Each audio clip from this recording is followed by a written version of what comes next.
Did you know that for the movie Pretty Woman, Roberts had to audition twice? After first landing the role when it was still $3,000, the mostly unknown 21-year-old at the time of auditions had to read again when Disney took over the project. While it became one of the most iconic scenes in the movie, the bubble bath scene wreaked havoc for Roberts' hair, as spending so much time in the water ended up stripping all of the red dye out of her hair. By the end of the day, the detergent had taken off all of my hair color, she told The Hollywood Reporter. We had emergency hair color at 10 o'clock at night because of the bathtub. And Roberts was having difficulty laughing in the scene where Vivian is watching reruns of I Love Lucy. Marshall ended up off camera tickling her feet to get a genuine laugh from his star. Julia Roberts was the one who convinced Richard Gere to co-star with her in Pretty Woman, which he had initially turned down. In fact, she flew to New York to meet with him one-on-one, and during their meeting, she took a piece of paper and wrote on it. She then turned it around, and it said, "Please say yes,"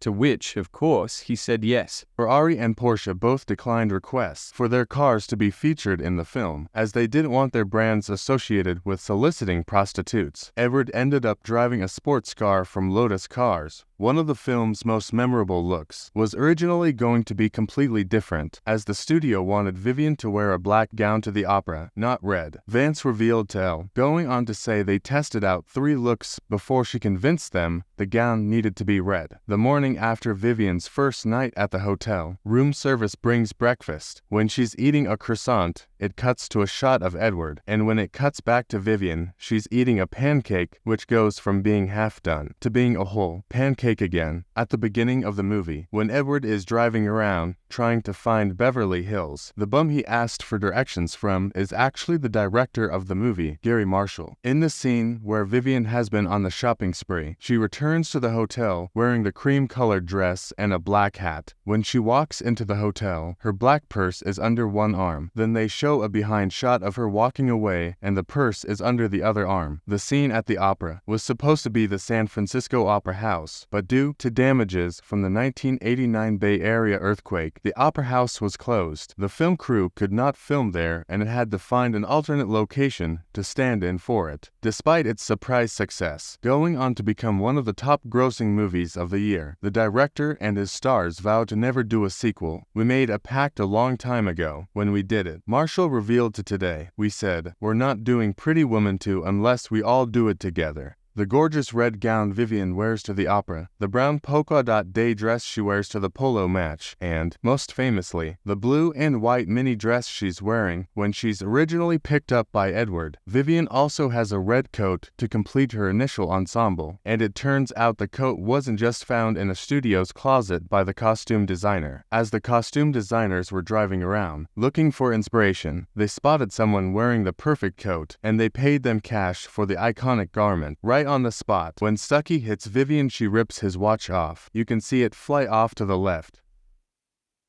But when she bites him, it's back on his wrist. Then when Edward pulls him off Vivian, it's gone again.